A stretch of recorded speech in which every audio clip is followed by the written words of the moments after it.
our pleasure now to welcome onto the Deseret First Credit Union Hotline BYU passing game coordinator Fesi Sitake, fresh from his trip to Cleveland and hanging out with Zach Wilson and all of his coaching buddies watching that unforgettable 2021 NFL Draft. Fesi, it's nice to have you back in Provo. Hey, it's great to be back with you guys. What was your experience like at the NFL Draft, if you could sum it up in just a minute or two? Very surreal. It's just one of those once-in-a-lifetime opportunities. I'm super, super fortunate and grateful to have been able to go out there and experience, such a cool moment. You grow up watching the draft on TV and seeing all these people's, lives change right before their eyes. And so to go witness that, experience it in person, especially with someone, like Zach was a pretty cool experience, one I'll never forget. And we'll dig into more on that experience in a second, but take us into the room. So we kind of saw it on TV there a little bit. There's about 15 people or so in there. And Zach told us that he was told he could take one coach, and he said, I'm going to have three. So he took you and Kalani and Aaron. It was awesome. What was it like in that room? Was it tense? Was it loose? What was it like?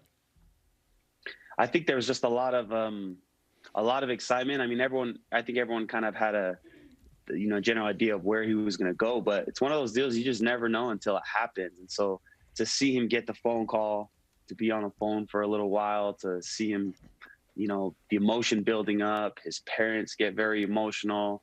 It puts you in that moment as if it was, as if you weren't expecting it. And so which was cool to experience. And so the room there was just a lot of joy and excitement.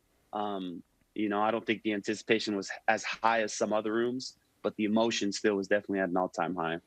Fesi Sitake with us on BYU Sports Nation. Zach Wilson, number 2 overall to the New York Football Jets, highest draft pick in BYU football history. Then the Jets proceed to trade away a couple of third-round picks and their first-round pick to move up 9 spots to draft a guard to protect Zach. Then they draft Elijah Moore, one of the top receivers in the draft, and bring in a very talented running back. So, Fesi, looking at what the Jets did in the draft and everything that they're trying to put around Zach, how do you feel about his chances to succeed in a place that has been really the bottom of the cellar for the last decade?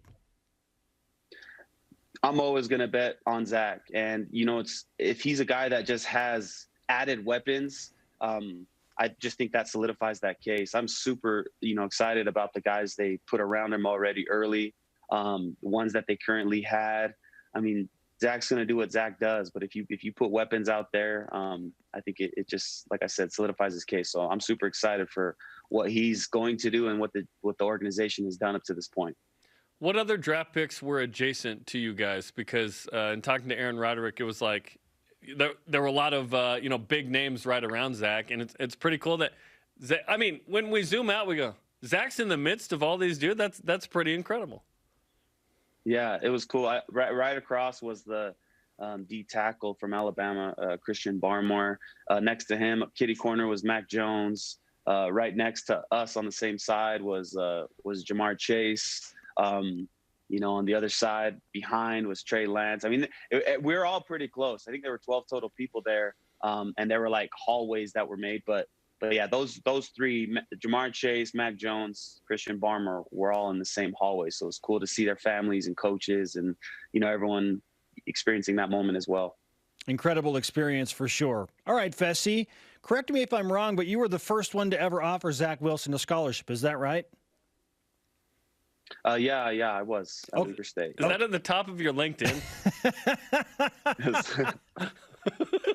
I got to get a LinkedIn, by the way, and when I make one, it's got to be right at the top, dude. Yeah.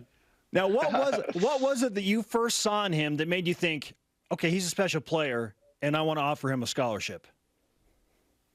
Honestly, just the way he threw the ball, like he was as skinny as he looked, and as unassuming as he looked, he could throw the ball. And it was actually at Utah's camp, the University of Utah's camp. And when I was at Weber State, we would piggyback off of BYU and Utah State's camps to go see kids. And so when I saw Zach, Utah had some other big quarterback names on campus, and Zach was just kind of the small guy. Every time he stepped up, I was like, holy cow. So I made sure to go after and tell Mike Wilson, hey, bring your boy to our camp next week at Weber State. Like, because I knew I was going to offer him. I didn't want to offer him at someone else's camp. And so we were able to bring him to ours and put him through a workout and, extend the offer. So I didn't ever anticipate that it would turn into that he was going to be a number 2 pick, but it's pretty cool to kind of just see all of that come to fruition. Okay, so is that after his freshman year? Is this the summer of Sophomore. after his sophomore year? Yeah. So this is, Yep. Let's see, he graduates in 16, so this is like at summer 2016 before his junior year? Yes. Okay, Yep. wow. Okay, that's incredible. So Yeah. obviously you would have loved for him to go to Weber State. He ends up getting pretty big, Utah, the whole story.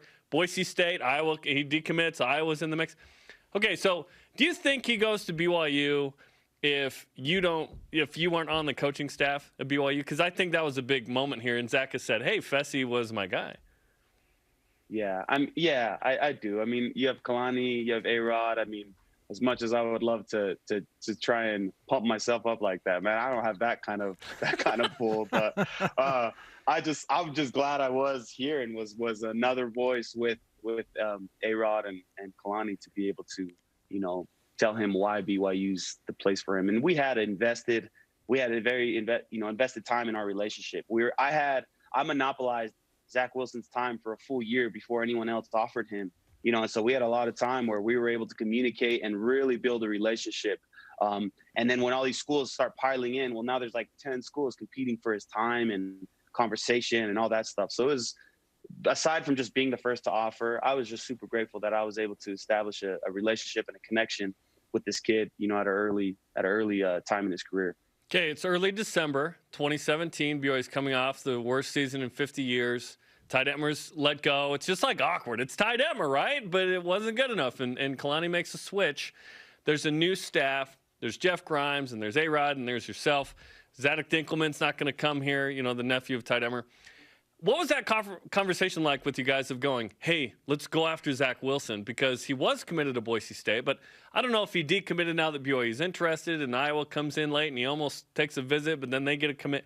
Kind of walk us through that time period and the conversation from you guys to identify him as a priority. Well, A-Rod, obviously has always taken a liking to Zach from his time at Utah. They had an interesting dynamic there and why they didn't take Zach. And then obviously I had always been a fan of him. I just got out recruited by the bigger programs there. And Kalani always had an affinity for Zach, but, was doing what he thought was right as a head coach and allowing, his coaches to recruit their guys, especially at their position. So with us three already really, loving everything about Zach, I think it was pretty, clear when we all got together and was like, hey, let's try and get this kid, even though he's committed to Boise State. We've got a couple weeks before mid-year signing. We all love him. We don't need to convince each other at why he's the best guy. We all thought he was, and our situation was calling for a guy who needed to come right away in spring, and it just worked out perfect. And that's where the full court press started. So I thought it was a pretty smooth conversation and seamless transition into recruiting him. BYU receivers coach, passing game coordinator Fesi Sitake with us on BYU Sports Nation. Zach Wilson's favorite target in his junior season was none other than another guy that you went after and not many others did, Dax Milne, who is now a member of the Washington football team, drafted in the 7th round. How would you explain Dax Milne to a Washington football team fan that doesn't know about Dax? Someone who's obsessed with his craft. There's a lot of talented guys out there who are going to have long careers. Some guys may not, but I haven't come across a guy like Dax who obsesses over playing wide receiver. He loves everything about the game, everything about the position. And so when you watch him play, you watch his production. I think all of that is just a product of how much time and work he puts into being the best, receiver he can be. And so I would tell those, the Washington team's fans that you're going to get a player who's going to give everything he has to that program and to that position. And I think they're going to love what he does. We're excited about Mike assignment to the Panthers as well. What he did where he had to get a regular job, right, in the pandemic, but still kind of train. And then, of course, he runs, a 4.3 at Pro Day was pretty incredible. And then Aleva HIFO, it sounds like he signed, an opportunity with the Saints as well. So what do you want to say about Micah Simon and Aleva HIFO as they pursue the NFL? So happy for those guys under such a tough year, to be able to bounce back and capitalize on opportunities says a lot about them. It's hard to maintain that level of performance through a whole nother year. Those guys were able to do that. Micah actually lived in my basement for a while, and I saw him work tirelessly and get up and do his deal with his work and then go and train and be up in early mornings. So I saw it firsthand and was blessed to be able to see that. And I know Aleva is the same, newly married and has his priorities, but both of those guys were able to just prioritize their life and make things happen. I'm so happy that they get an opportunity, during this time of the year. Was Micah a good housemate? Was he a good tenant? Absolutely not. He almost got evicted. So. Didn't clean up? Did he take out the garbage? Clean up his yeah, what'd you make him do? Luckily, the only thing that he was good is he was great with my family. He's great with the kids. Uh-huh. Uncle Micah, he treated them right. If he didn't do that, he would have gotten the food a long time. Hey, he's a babysitter when you want to go on a date with your wife, right? Exactly. Catching passes at Tennessee, running a 4.3, and in Fesi's basement. I love it. All right, Coach, let's finish with this. 11-1, incredible 2020 season, ranked number 11, first AP ranking in the final poll for BYU in 12 years. Like 15 guys now playing for different NFL teams if you throw in 11, Micah. It's wild what this team did. Now you face a schedule of 7 Power 5s, and it understandably gets more difficult while losing all of that talent. Why do you feel like you're ready for the challenge and this team can maintain a level of excellence?